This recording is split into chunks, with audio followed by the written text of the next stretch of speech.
এবার ইরান এবং ইসরায়েল যুদ্ধের সাথে সরাসরি জড়িয়ে পড়ল চীন। খবর চাউর হলো ইরানে অস্ত্র ভরা বিমান পাঠিয়েছে চীন। ইরান এবং ইসরায়েলের উত্তেজনার আবহে নতুন করে আলোচনার কেন্দ্রে উঠে এসেছে চীনের একটি রহস্যময় কার্গো বিমানের অবতরণ। আন্তর্জাতিক মিডিয়ার দাবি, সম্প্রতি ইরানের রাজধানী তেহরানের একটি সামরিক বিমানবন্দরে চীনের একটি মালবাহী বিমান অবতরণ করেছে, যার ট্রান্সপন্ডার বিমানটি আকাশে থাকতেই বন্ধ করে দেয়া হয়, যার ফলে রাডারে উপস্থিতি গোপন থাকে। এই ঘটনাকে ঘিরে শুরু হয়েছে নানান জল্পনা। ধারণা করা হচ্ছে চীন হয়তো গোপনে ইরানকে সামরিক অস্ত্র সরবরাহ করছে।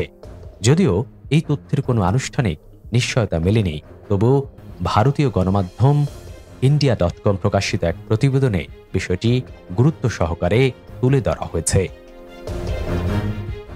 বিশ্লেষকদের মতে চীনের এই বিমানবাহী নীরব উপস্থিতি গোপন সামরিক সহায়তার ইঙ্গিত দিতে পারে, কারণ চীন এবং ইরানের মধ্যে দীর্ঘদিন ধরেই কৌশলগত এবং সামরিক সম্পর্ক রয়েছে।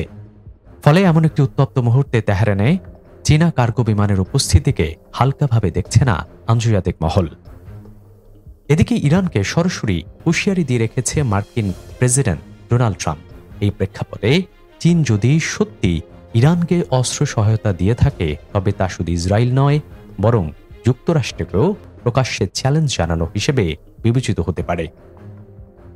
এর আগে ইসরায়েলের অপারেশন রাইজিং লায়ন অভিযানের মাধ্যমে ইরানে সরাসরি সামরিক হামলা চালানো হয়, সেখানে বহু সামরিক স্থাপনা ক্ষয়ক্ষতি হয়। এরপরেই মধ্যপ্রাচ্যে নতুন করে শক্তির মেরুকরণ স্পষ্ট হয়ে উঠেছে।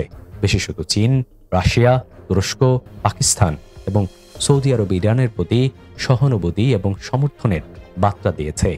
অন্যদিকে ইসরায়েলের পাশে রয়েছে যুক্তরাষ্ট্র এবং তার পশ্চিমা মিত্ররা।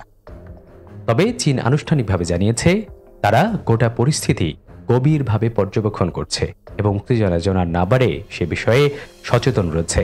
তবে তেহরানে চীনা কার্গো বিমানের অবতরণ যে বড় কোনো বার্তা বহন করে তা নিয়ে আন্তর্জাতিক বিশ্লেষকরা একমত।